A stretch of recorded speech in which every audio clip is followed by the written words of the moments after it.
Jangan menghina, jangan merendahkan orang yang masih belum. Tugas kita mengajak saja, berdakwah. Harus terus sabar. Jangan kita sudah merasa menjadi orang baik.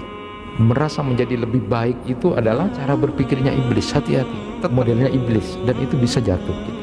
Tak kira masuk surga bana. Tak kira siapa orang masuk Gusti Allah. Padahal dalam detik-detik tertentu Allah bisa mengampuni seseorang. Karena masuk surga itu bukan karena amal kita. Kalau ngitung amal kita yang cuma 60 tahun itu, kalau full itu, kalau dengan kenikmatan surga itu tidak banding, tidak sweet, jauh sekali. Tetap doakan yang belum dapat hidayah itu, ya Allah beri hidayah, ya Allah beri hidayah. Rahmatku meliputi segala sesuatu, maka aku akan tetapkan rahmatku untuk orang-orang yang bertakwa, yang menunaikan zakat, dan orang-orang yang beriman kepada ayat-ayat kami. Quran surat Al-A'raf 156. Jadi sebenarnya kita masuk surga itu adalah karena karunia dan rahmat dari Allah. Insyaallah itu adalah kalimat perjanjian kita kepada Allah. Jadi bukan untuk janji palsu, bukan untuk basa-basi, bukan untuk menolak atau tidak, atau menunjukkan ketidakseriusan kita untuk memenuhi janji kita. Hati-hati, jadi jangan untuk janji-janji palsu atau basa-basi atau menolak atau tidak, karena satu kalimat saja itu bisa menjatuhkan kita ke dalam neraka. Hati-hati.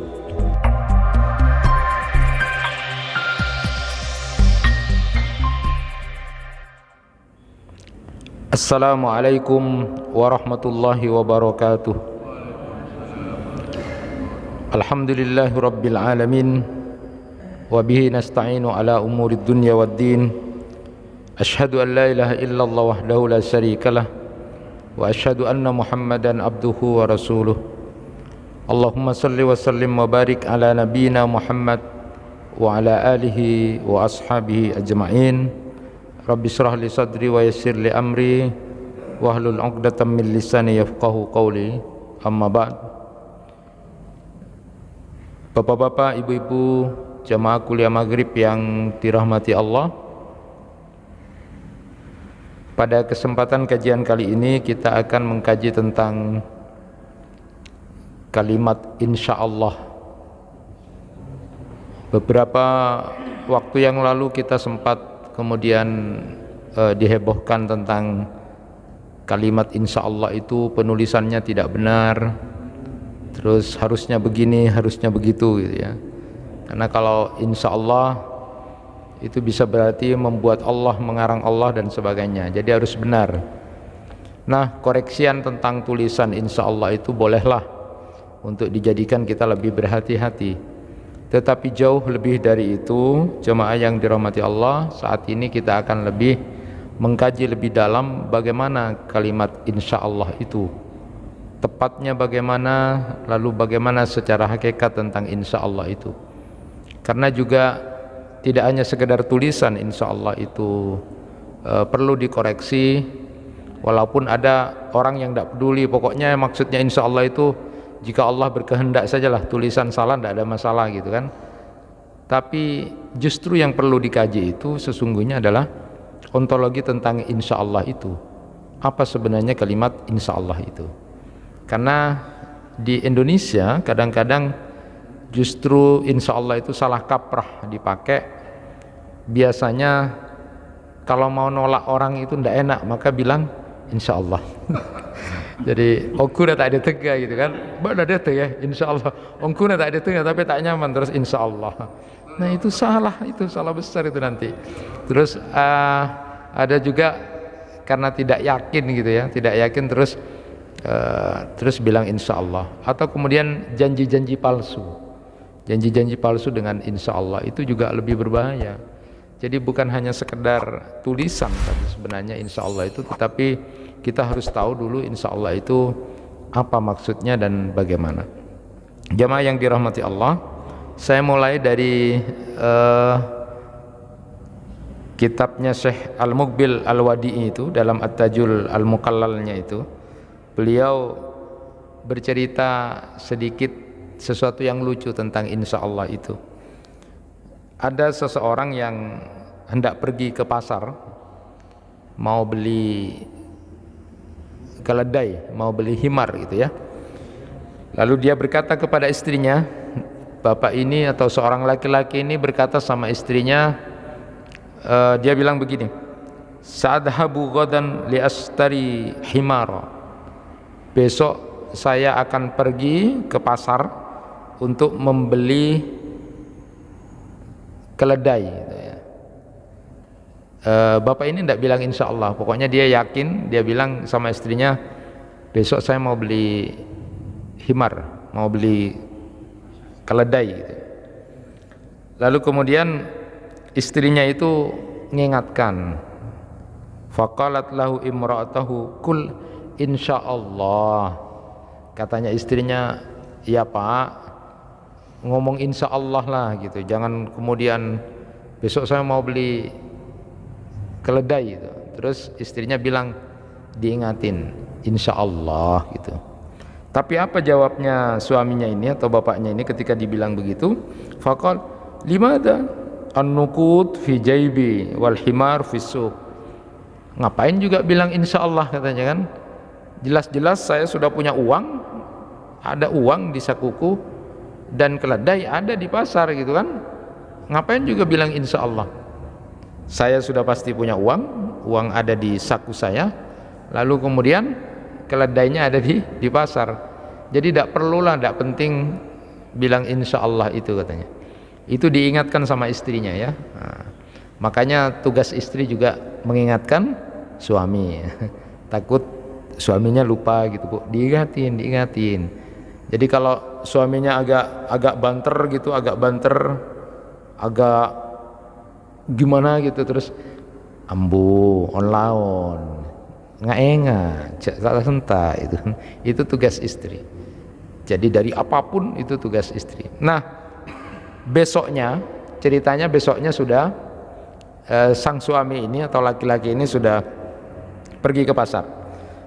Summa dhahaba wa bainama huwa fit tariq nadhara fi bi'rin fatasaqatat an-nuqud min jaybihi fil bi'ri fa khala'a siyabahu wa nazala falam yajid an-nuqud wa ja'a al-lissu fa ahada siyabuhu. Ini luar biasa ceritanya. Ketika sudah berangkat, sudah mau ke pasar gitu, nah tiba-tiba laki-laki ini atau orang ini suatu saat kemudian di jalan itu dia melihat sumur. Nah, ketika melihat sumur itu kok tertarik gitu, terus lihat sumur itu lupa. Ketika lihat sumur itu, uang yang ada di kantongnya itu kemudian jatuh ke sumur itu. Nah, karena jatuh ke sumur, lalu kemudian dia mau ngambil uangnya, lalu kemudian buka baju ya, bajunya dibuka untuk mengambil uang itu, terus dicari-cari, dia kemudian menyelam gitu di sumur itu, tidak ketemu uangnya tidak ketemu. Nah, baju yang dilepas di atas sumur itu tiba-tiba diambil oleh orang juga, dicuri sama orang. Summa raja'a ila baitihi uryanan fawaqa al-bab faqalat zaujatuhu man ana insyaallah gitu. Jadi ketika itu laki-laki ini kemudian pulang ke rumahnya dalam keadaan tidak pakai baju, sudah uangnya juga sudah tidak ada. Jadi kemudian ngetok pintu, assalamualaikum gitu, terus ditanya sama istrinya atau orang yang di dalam itu, istrinya, siapa, katanya. Lalu suami itu bilang, saya insya Allah, katanya. Jadi tidak usah saya kok insya Allah gitu kan, takut bukan saya gitu kan, anak insya Allah, katanya. Ini cerita lucu tapi cukup menarik ya. Jadi diingatkan sama istrinya gitu, bilang insya Allah. Apa mah insya Allah, jarang lah pasti ya. Sebeda tanang kok keledai ada di pasar, tinggal beli gitu kan. Nah, ternyata kejadiannya seperti itu. Karena takut dengan kalimat yang diingatkan istrinya itu dengan insya Allah. Nah, pas tanya, siapa Mbak? Nah, engkau insya Allah. Saya jika Allah berkehendaki. Oh ya, sudah lucu itu ya. Nah, ini Bapak dan Ibu sekalian yang akan kita kaji saat ini, bahwa kalau di kamus ya, di kamus kita itu insya Allah itu jika Allah mengizinkan atau jika Allah menghendaki. Jadi ungkapan yang digunakan untuk menyatakan janji yang belum pasti dipenuhi. Nah, mari kita kaji lebih dalam. Insya Allah itu di dalam Al-Quran ada di mana gitu ya. Nah, Bapak dan Ibu yang dirahmati Allah, bahwa kalimat insya Allah itu ada di dalam Quran yang merupakan perintah dari Allah Subhanahu wa taala untuk kita ucapkan di dalam Quran surat Al-Kahfi ayat 23 kemudian 24. Ini yang menjadi dasarnya. Allah Subhanahu wa taala berfirman, "Wala taqulanna li syai'in inni fa'ilun dzalika ghadan illa ayyasha Allah wadhkur rabbaka idza nasita wa qul asa ayyahdiyani rabbi li aqraba min hadza rasyada." Dan janganlah engkau mengatakan tentang sesuatu, aku akan melakukannya besok, kecuali kamu ucapkan dengan kalimat jika Allah menghendaki atau insya Allah. Dan ingatlah kepada Rabbmu apabila engkau lupa, dan katakanlah mudah-mudahan Rabbku akan memberiku petunjuk kepada yang lebih dekat kebenarannya. Jadi kalimat insya Allah itu adalah merupakan perintah dari Allah Subhanahu wa taala di dalam Quran surat Al-Kahfi ayat 24 untuk mengingatkan kita bila kita ingin melakukan sesuatu itu yang masih belum terjadi atau belum pasti atau belum tahu kejadiannya dengan mengucapkan insya Allah. Nah, apa asbabun nuzul ayat ini ya. Jadi asbabun nuzul ayat ini adalah begini ceritanya. Jadi ini memang perintah Allah kepada Rasulullah sallallahu alaihi wasallam mengenai etika atau adab jika kita bertekad untuk melakukan sesuatu di masa yang akan datang itu dengan mengembalikan kepada kehendak Allah ya. Karena Allah yang Maha mengetahui apa yang akan terjadi pada besok hari, pada yang akan datang. Jadi hal-hal gaib itu Allah lah yang tahu apa yang terjadi, sedang atau akan terjadi itu. Jadi ceritanya begini ya, sebabun nuzul dari ayat ini di Quran surat Al-Kahfi ini adalah saat para pendeta Yahudi pada waktu itu melalui An-Nadir dan Utbah itu di Madinah, mereka kemudian menanyakan pada Nabi sallallahu alaihi wasallam tentang 3 hal. Jadi kan kabar tentang seorang rasul ini sudah datang itu sudah ngetrek viral gitu ya. Lalu kemudian apakah benar itu seorang rasul atau tidak? Maka para pendeta Yahudi itu kemudian nitip pesan untuk bertanya tentang 3 hal. Kalau 3 hal itu kemudian bisa terjawab, maka itu adalah rasul. Itu berarti betul Rasulullah itu ya. Tapi kalau tidak bisa menjawab, berarti dia bukan seorang rasul, jadi tidak perlu diikuti. Jadi kalau dia bisa menjawab, berarti dia seorang nabi dan rasul. Namun kalau dia tidak bisa menjawab 3 pertanyaan itu, berarti dia bukan seorang rasul dan tidak perlu diikuti gitu. Nah, pertanyaan itu meliputi tentang Ashabul Kahfi ya, tentang pemuda-pemuda yang di gua, yang ceritanya sebelum Rasulullah itu.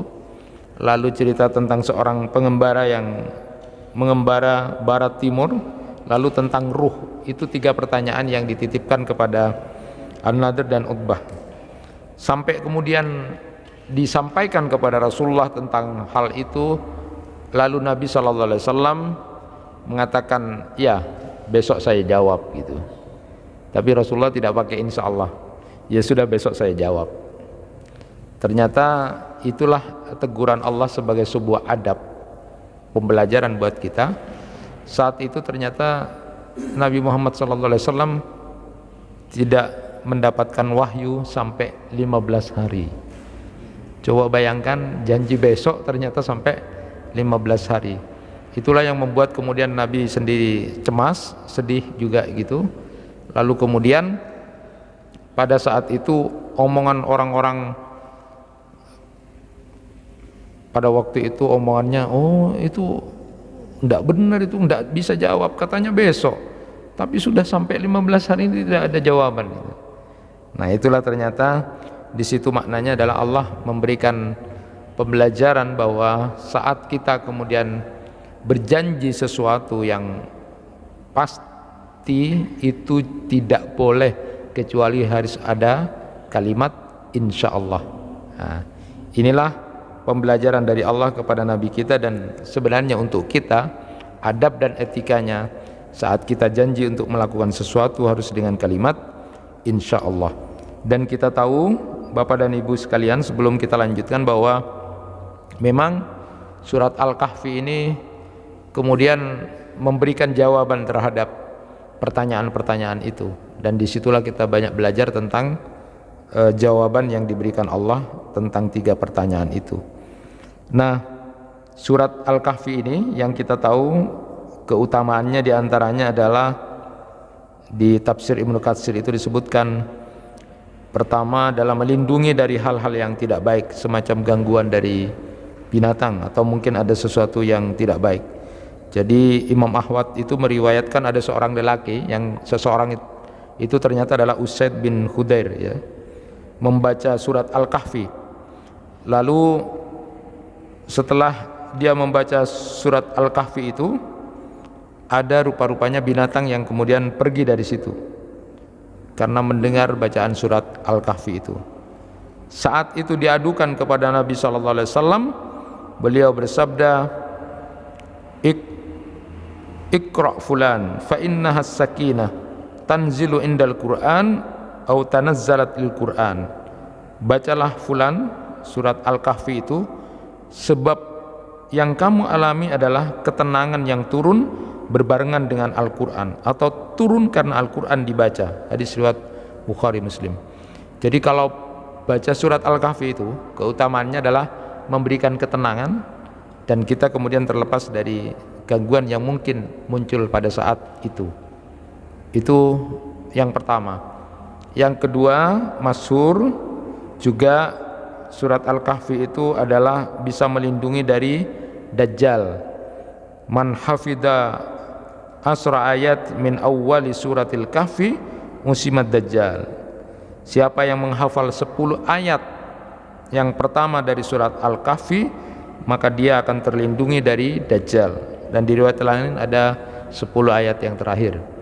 Jadi dengan hafal saja 10 ayat pertama dari surat Al-Kahfi ini bisa kemudian terlindungi dari Dajjal.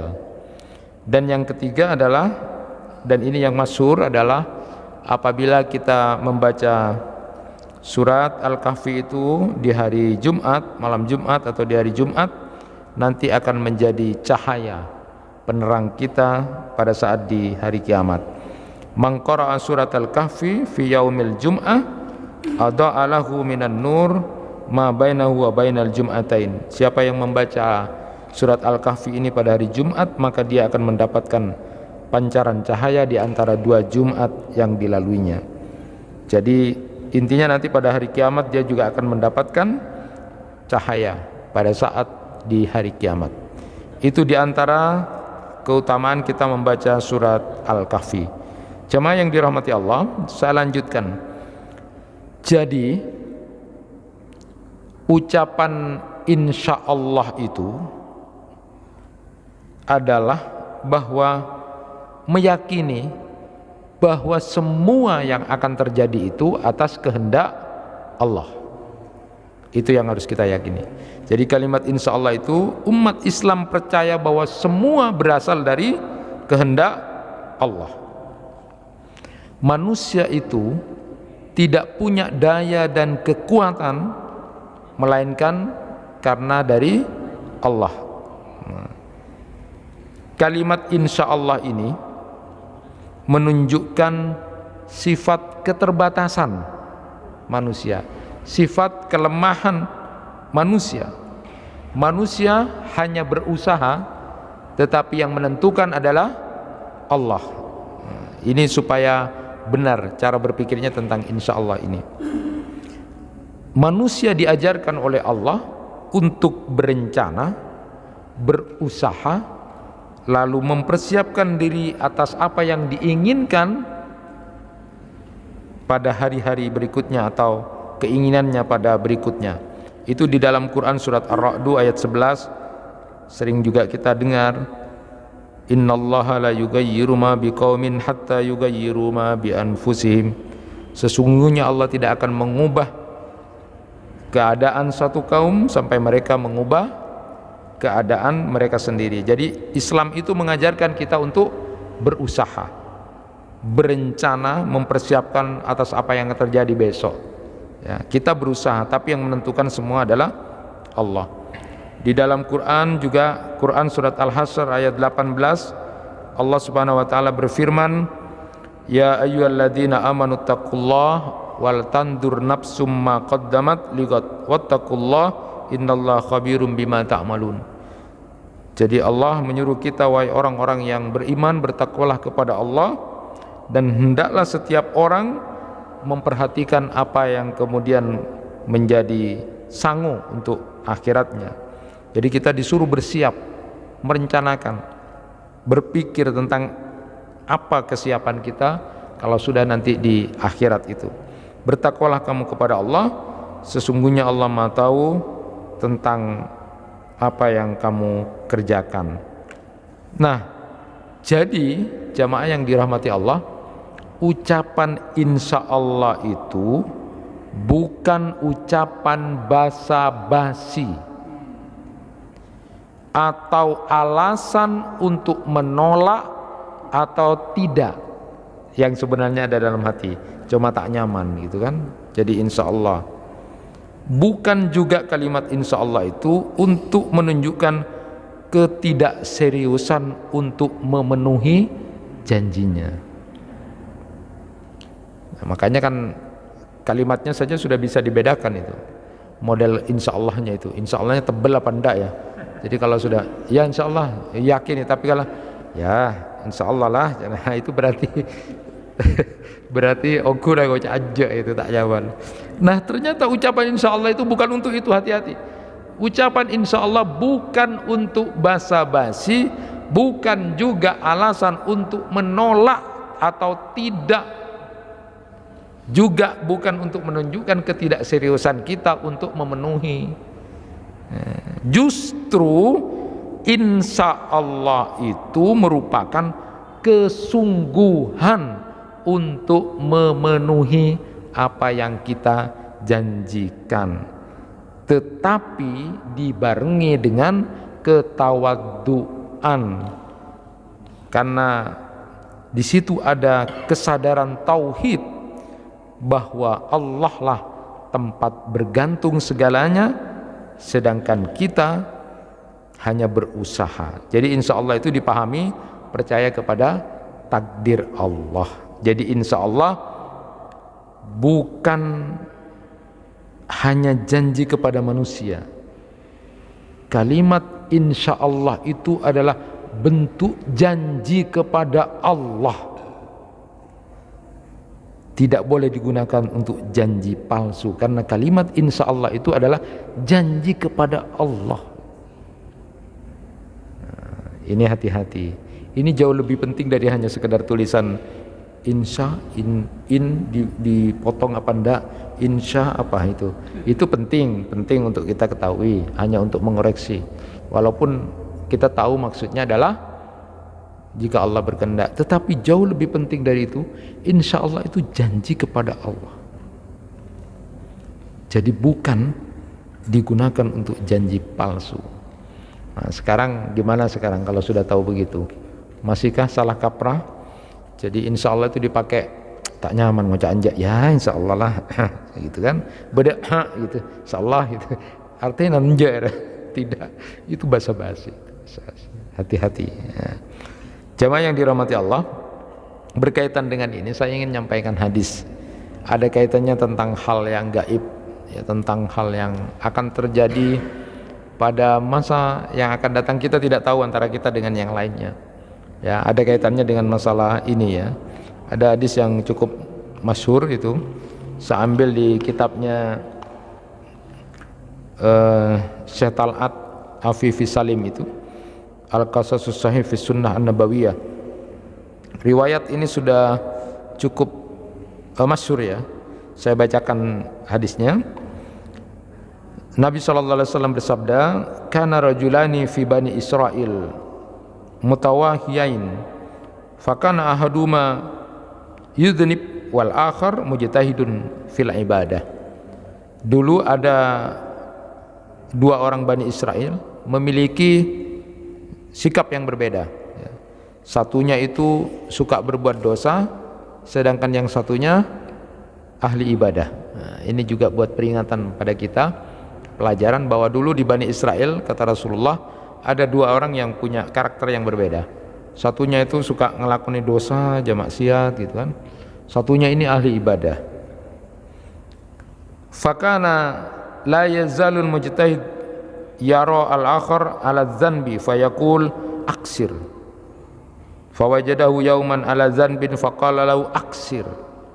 Faqala khallini wa rabbi abu ista alayya raqiba. Faqal wallah la yaghfirullahu laka aw la yudkhilukallahu al-jannah. Nah, orang yang suka berbuat dosa ini suka dilihat sama yang ahli ibadah itu. Jadi setiap ngelihat itu ambu, berhenti gitu kan. Dia buat maksiat, ambu, berhenti gitu. Terus setiap melakukan dosa, ambu, aksir, berhenti gitu. Terus selalu kemudian dia, apa jawabnya orang yang berdosa ini atau melakukan maksiat ini, karena sering ditegur gitu, dia menyatakan begini, tinala urusan engkau musuh pangeran, urusan engkau musuh Gusti Allah, bak naria teti pengawas nengko apa. Jadi agak mangkel juga gitu kan, gitu kan. Nah, rupa-rupanya yang ahli ibadah ini tidak sabar lalu mengatakan begini, wallah la yaghfirullahu laka aw la yudkhilukallahu al-jannah. Demi Allah, bakna tak kira sapora masuk Gusti Allah, tak kira masuk surga bakna. Ini coba bisa dibayangkan, ini pelajaran buat kita. Jadi ini ahli ibadah ngingatin saudaranya atau temannya atau sahabatnya itu yang berbeda karakter itu. Ketika diingatin dia diam aja, ndak ngereken, bit kemudian mangkel. Sudahlah, ini urusan aku dengan Tuhan. Bak najak teti pengawasan engkau. Satu sisi kan benar ahli ibadah ini kan ngingatkan itu kan bagian dari ibadah yang dia lakukan. Tapi rupa-rupanya ndak sabar. Dari saking tidak sabarnya lalu kemudian melaknat, itu yang bahaya. Jadi dia demi Allah bakna tak kira sapora masih Gusti Allah bakna. Ini bisa terjadi pada kita loh Pak, karena kita sering merasa menjadi orang baik, yang kita ingatkan itu orang yang tidak baik, tak kira masuk surga bakna. Nah, ini tidak sabar. Faqabada arwahahuma fajtama'a inda rabbil alamin. Lalu ketika, singkat cerita, ini dua orang ini kemudian meninggal ya. Cabut ruhnya sampai kemudian berada di sisi Tuhan yang semesta alam. Faqala li hadzal mujtahid. Lalu Allah mengatakan kepada yang rajin beribadah ini, akunta bi aliman au kunta ala ma fi yadi qadiran. Ditanya oleh Allah kepada orang yang yang ahli ibadah ini, apa bekna tahu engkau? Apa engkau tahu tentang aku, kata Allah? Ataukah engkau kuasa atas apa yang ada di tanganku, kata Allah? Jadi kan orang ahli ibadah ini sudah melebihi kekuasaan Allah. Bekna tak kira sapora, bekna tak kira masuk surga lah. Itu kalimat yang hati-hati ngomongnya ya. Lalu Allah kemudian mengatakan pada orang yang berdosa, kepada orangnya, wa qala lil mudnib idhab fadkhulil jannah bi rahmati. Yang dulu berdosa itu, ayo masuk surga dengan rahmatku. Wa qala lil akhar idhabu bihi ilan nar. Sedangkan yang tadi ahli ibadah itu suruh masuk neraka sama Allah. Hati-hati, hati-hati. Qala Abu Hurairah, walladzi nafsi biyadi latakallama bi kalimatin aw baqat dunyahu wa akhiratahu. Katanya Abu Hurairah setelah mendengar cerita dari Rasulullah sallallahu alaihi wasallam tentang dua orang Bani Israel ini, dia menyatakan, demi Rabb yang jiwaku berada di tangannya, sungguh dia hanya mengucapkan satu kata namun bisa membinasakan dunia dan akhiratnya dia. Nah, hadis riwayat Abu Daud. Jadi cerita ini sahih ya. Artinya begini, kita yang sedang dalam ketaatan, kita sedang dalam kebaikan ini, jangan menghina, jangan merendahkan orang yang masih belum. Tugas kita mengajak saja, berdakwah. Harus terus sabar. Jangan kita sudah merasa menjadi orang baik. Merasa menjadi lebih baik itu adalah modelnya iblis, dan itu bisa jatuh kita. Tetapi tugas untuk mendakwahi terus memang. Jadi ceritanya, ini orang yang tadi berbuat maksiat itu, setelah diucapkan begitu, ini tidak sabar rupa-rupanya yang ahli ibadah ini, yang merasa baik ini, lalu kemudian melaknat. Bokna tak kira sabar. Ternyata beberapa waktu setelah itu, yang maksiat dan dosa ini bertaubat kepada Allah.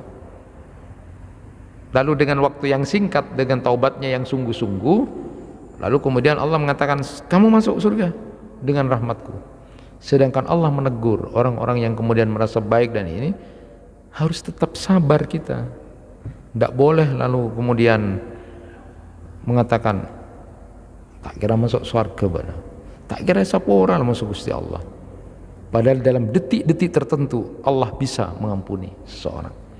Bukankah kita sudah tahu cerita tentang pembunuh 100 orang? Mana orang bunuh satu itu tidak bisa tidur, bagaimana 100 itu? Tapi Allah, karena dia bersungguh-sungguh taubatnya, seorang wanita tidak baik-baik dengan kasih sayangnya memberikan minum pada binatang anjing itu, diampuni dosanya oleh Allah. Jadi hati-hati, karena perasaan lebih baik, merasa lebih baik itu adalah model cara berpikirnya iblis. Hati-hati, tetap merasa kita ini biasa saja di hadapan Allah. Maka saya sampaikan itu, kenapa? Karena kita sebenarnya masuk surga itu bukan karena amal kita. Kalau ngitung amal kita yang cuma 60 tahun itu, kalau full 60 tahun dengan kenikmatan surga itu tidak banding, tidak sweet, jauh sekali, tidak sweet dengan kenikmatan surga. Jadi itu karena rahmat Allah. Jadi satu sisi kita memang teruslah berdakwah, teruslah mengajak kepada kebaikan, tetapi kemudian jangan merasa menjadi orang yang sudah paling benar, sudah paling baik. Tetap doakan yang belum dapat hidayah itu, ya Allah beri hidayah, ya Allah beri hidayah, Engkaulah yang berkuasa. Jadi harus sabar. Jangan kita merasa sudah jadi orang baik, terlontar kata-kata melaknat atau merendahkan. Hati-hati. Bukankah riwayat ini mengingatkan banget? Allah sampai marah tuh. Kamu tahu aku, kata Allah, kok sok kemudian surgamu tah gitu. Hati-hati. Kamu lebih kuasa dari aku tah kalau aku berkehendak begini. Ini mengingatkan. Sehingga saya selalu mengingatkan bahwa di dalam Al-Quran itu ayat-ayat tentang la yuridu uluwan ya. Allah menjadikan negeri akhirat itu adalah bagi orang-orang yang selama di dunia dia tidak merasa menjadi orang yang wah, tetapi dia tetap tawadhu ya. Karena akhirat itu hanya akan diperuntukkan untuk orang-orang yang tawadhu, bukan untuk orang-orang yang berjalan di atas bumi ini dengan sombong. Nah, pelajaran dari hadis ini kan kaitannya dengan sama juga dengan itu ya. Jadi tidak pasti. Jadi hati-hati. Jangan memastikan mengklaim orang itu A itu masuk surga, si B itu masuk neraka. Itu tampakan lahir saja ya. Tampakan lahir. Kita tidak boleh mengklaim seperti itu. Jadi berdasarkan riwayat ini, pertama pelajaran yang bisa kita ambil, seseorang itu tidak boleh memastikan hukum yang menjadi hak khusus bagi Allah, karena itu merupakan gambaran etika yang jelek dan tidak tahu malu. Jadi kita ini tidak kuasa. Maka model-model kita ini harusnya ya terus dakwah, sabar. Ketika kita pun tidak berhasil, malah dibantah, itu memang jelek orang yang tidak mau didakwai. Tetapi kita harus sabar. Tidak boleh lah kok tak mempan lah benar. Terus bekna tak mampu bekna, wah jangan, karena kita merasa lebih baik. Hati-hati juga ya, karena bisa jadi dengan kesombongan itu kita justru jatuh ya. Nah yang kedua, seseorang itu tidak boleh membuat orang lain berputus asa dari rahmat Allah. Jadi itu kan namanya epa mate gitu kan. Pas lacu, iya kalau dia terus begitu. Kalau kemudian nanti mau bertobat cuma agak apa jaim gitu kan, diingatkan terus dia agak jaim kan, tinalah deki atau betul, tapi engkau mau nepai ngaruh pegel engkau, akhirnya kan tinalah benar apa engkau, akhirnya jaim dia kan. Nah jangan kita selalu membuat orang putus asa dari rahmat Allah. Wong ceritanya yang 100 membunuh 100 itu kan dibunuh yang ke 100 itu karena apa? Karena tidak memberikan keluasan rahmat Allah. Saya sudah membunuh 99, madek lah baknya, tak kira sapora lah, sangang polo sangaknya hepate kepila 100. Karena dia apa? Mematahkan semangat dari rahmat Allah. Jadi bapak-bapak, ibu-ibu, tugas kita semua pendakwah. Bukan cuma saya ya, saya cuma di sini, tapi secara pribadi semua berdakwah. Tapi jangan kemudian membeda apa masalah, aduh ada lah bakna, ada jalan lah, neraka lah bakna neraka. Jangan begitu. Jadi apapun sabar, ada kok Allah Maha Pengampun. Udah ayo sungguh-sungguh. Ada orang yang melakukan kesalahan ini ya Allah Maha Pengampun, ayo apa jeng sati aja, tak apa sisa-sisa umur rabakna, ayo ke masjid. Jangan bakna pas bakna kapisa nurwa tiba-tiba ada lah bakna mate palang neraka. Itu berarti seseorang membuat orang lain berputus asa dari rahmat Allah. Ini sudah jelas, ini kisahnya begitu ya. Allah Subhanahu wa taala berfirman, wa tadukussu bima sadartum an sabilillah walakum adzabun adzim. Dan kalian merasakan kemelaratan manusia disebabkan kalian menghalangi manusia dari jalan Allah, bagi kalian azab yang besar. Jadi kalau kita yang menjadi penghalang, penentu, menjustifikasi kamu sudah tidak ada jalan, habis kamu, itu jangan. Makanya saya suka kalau kemarin ada kegiatan di Polres untuk tahanan yang masih di Polres, untuk yang di penjara, wah mereka luar biasa, harapan mereka untuk bertobat luar biasa. Maka saya bilang, kesempatan bapak-bapak dan ibu-ibu sekarang ini untuk menjadi hamba Allah yang diridhoi dan dicintai Allah besar sekali. Karena orang yang dicintai Allah diantaranya adalah orang-orang yang bertaubat. Maka disebut innallaha yuhibbut tawwabin. Allah senang loh, cinta. Sekarang ketika merasa bersalah, ketika itu kesempatan Anda menjadi orang yang dicintai oleh Allah. Sedangkan kita kadang-kadang karena sudah merasa jadi orang baik, tenang, swarga lah, gampang, sudah taat. Wah jangan begitu. Itu justru tidak ada Allah mencintai orang sombong, itu tidak ada. Justru la yuhibbu, Allah tidak senang kepada orang-orang yang mutakabbir. Hati-hati. Jadi saya bilang jangan membuat orang lain berputus asa dari rahmat Allah. Punya anak, punya ponakan, punya family yang masih begitu, ya alos terus, sabar.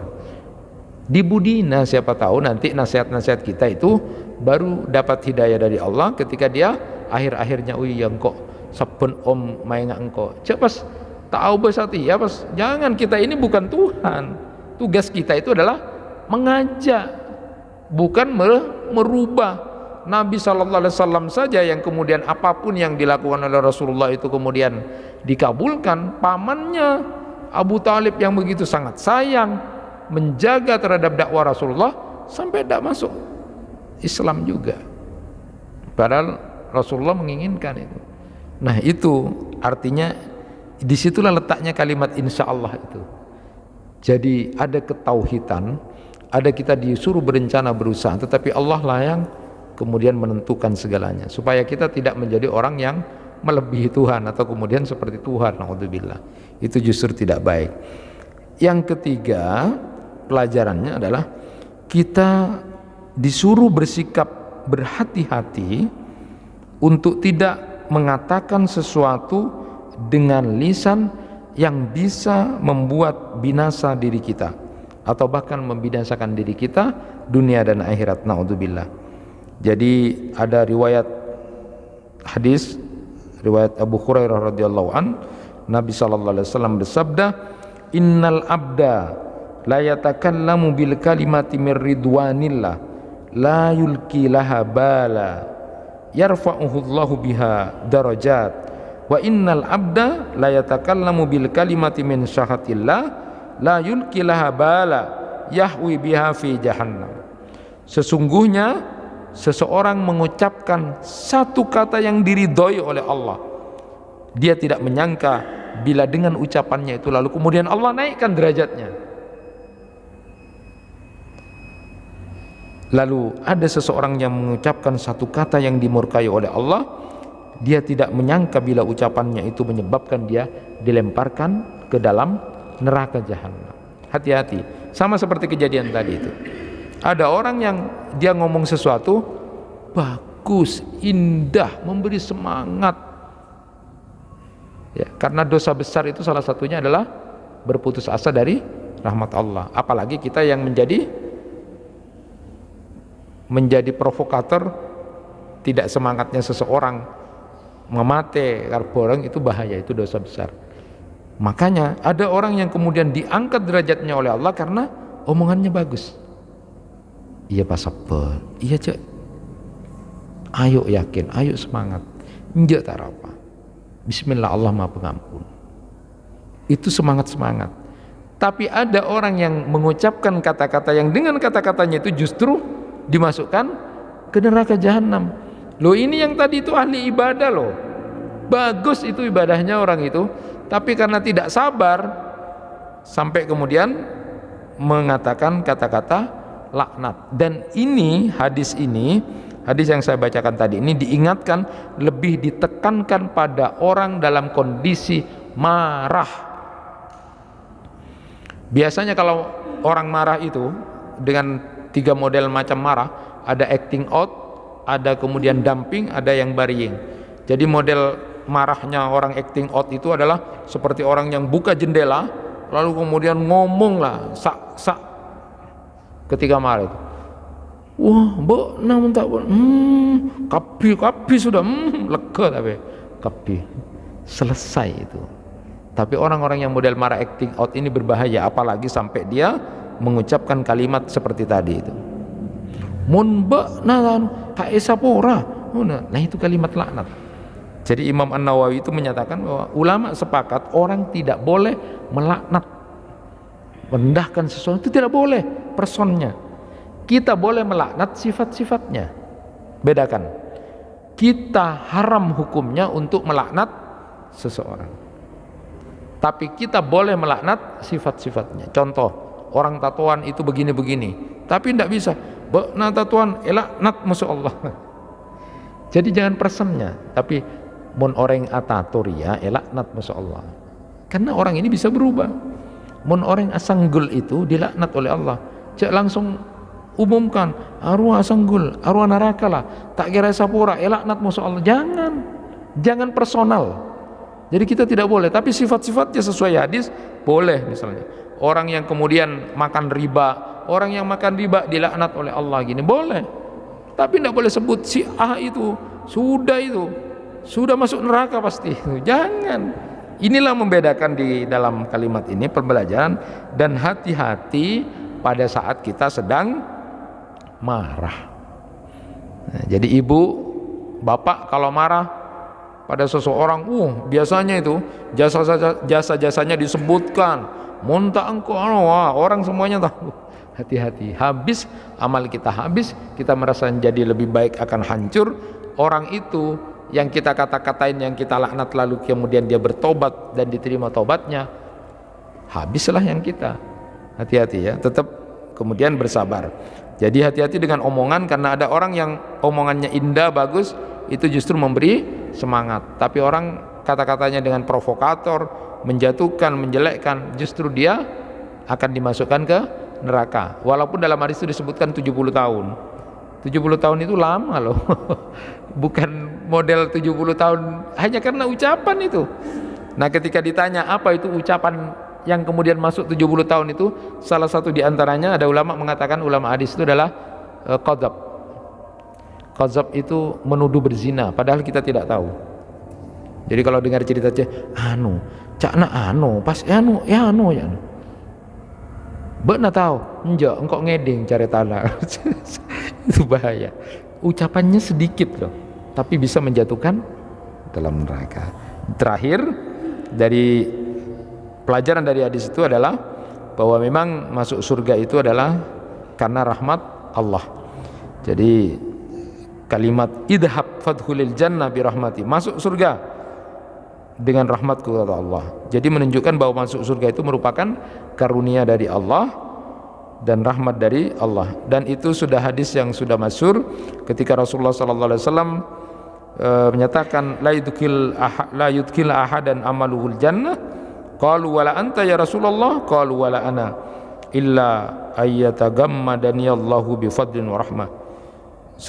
Amalan seseorang itu tidak akan memasukkannya ke dalam surga.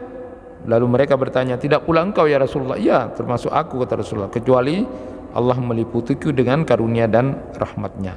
Tetapi untuk mendapatkan rahmat Allah itu harus beramal, gitu. Jadi untuk mendapatkan rahmat Allah itu harus beramal soleh. Itu dalam Quran surat Al-A'raf 156, wa rahmati wasi'at kulla syai' fasa'aktubuha lilladina yattaqun wa yu'tuna zakah walladina bi ayatina yu'minun. Rahmatku meliputi segala sesuatu, maka aku akan tetapkan rahmatku untuk orang-orang yang bertakwa, yang menunaikan zakat, dan orang-orang yang beriman kepada ayat-ayat kami. Quran surat Al-A'raf 156. Jadi sebenarnya kita masuk surga itu adalah karena karunia dan rahmat dari Allah. Tapi untuk mendapatkan rahmat dan karunia Allah itu adalah juga harus beramal soleh. Maka dalam bahasa itu, kenapa amal-amal kita gak sebanding Pak? Amal-amal Bapak sebagus apapun dengan nikmatnya surga yang tidak terbayangkan itu, ya gak sebanding. Itu semua karena rahmat dari Allah. Dan untuk mendapatkan rahmat Allah harus beramal soleh, artinya harus berada dalam ketaatan kepada Allah Subhanahu wa taala. Itu yang bisa disampaikan, mudah-mudahan bermanfaat. Kesimpulannya insya Allah itu adalah kalimat perjanjian kita kepada Allah loh. Jadi bukan untuk janji palsu, bukan untuk basa-basi, bukan untuk menolak atau tidak, atau menunjukkan ketidakseriusan kita untuk memenuhi janji kita. Hati-hati, itu jauh lebih penting daripada hanya sekedar tulisan di WA, insya Allahnya salah, harusnya begini dan begini. Yang penting adalah tahu bahwa itu jika Allah berkehendak atau Allah menghendaki. Tetapi jauh lebih penting dari itu adalah kita harus menyadari bahwa itu adalah bentuk janji kepada Allah yang harus kita penuhi dengan sungguh-sungguh. Namun kalau memang ada halangan, maka itu digantungkan kepada Allah Subhanahu wa taala. Jadi jangan untuk janji-janji palsu atau basa-basi atau menolak atau tidak. Karena satu kalimat saja itu bisa menjatuhkan kita ke dalam neraka. Hati-hati. Sama dengan kalimat yang dilarang, contoh misalnya adalah tidak boleh mengatakan begini, jika ini semua karena pertolongan Allah dan pertolonganmu. Ini semua karena perlindungan Allah dan perlindunganmu. Itu hati-hati, itu kalimat bisa menjadi kalimat syirik. Jadi Rasulullah sallallahu alaihi wasallam pernah menegur seorang khatib, ya, seorang pembicara, mengatakan bahwa barang siapa yang beriman kepada Allah dan Rasulnya, maka dia akan mendapatkan kebaikan dari Allah. Tapi yang durhaka kepada keduanya, maka dia akan menjadi orang yang terhina. Lalu Rasulullah menegur, kok kalimatmu kepada keduanya? Tidak boleh, itu Allah. Aku tidak mau menjadi sekutunya Allah, kata Rasulullah. Itulah, hati-hati. Jadi Allah saja. Jadi harusnya dan yang durhaka kepada Allah dan Rasulnya, tidak boleh keduanya. Sama dengan itu. Jadi ini semua pertolongan dari Allah. Kemudian kabelasan panjenengan. Tidak boleh. Ini semua pertolongan Allah dan sampean. Jadi ibu butuh sesuatu, misalnya harta, lalu ada yang mau nolong, ini semua pertolongan Allah dan sampean. Sama itu Allah dengan orang itu. Jangan. Harusnya semua pertolongan dari Allah, kemudian panjenengan. Harus ada kemudian. Jadi tidak disamakan. Ini kehati-hatian, ya. Berhati-hatilah karena ucapan-ucapan kita adalah ucapan-ucapan yang bisa membahayakan kita, tetapi juga bisa mengangkat derajat kita. Salah satu di antaranya adalah jangan pernah membuat putus asa seseorang. Teruslah beri semangat sehingga kemudian dia sungguh-sungguh untuk mendapatkan rahmat dari Allah Subhanahu wa taala dan semangat di dalam melakukan amal-amal soleh. Kurang lebihnya mohon maaf. Subhanakallahumma wa bihamdika asyhadu an la ilaha illa anta astaghfiruka wa atubu ilaik.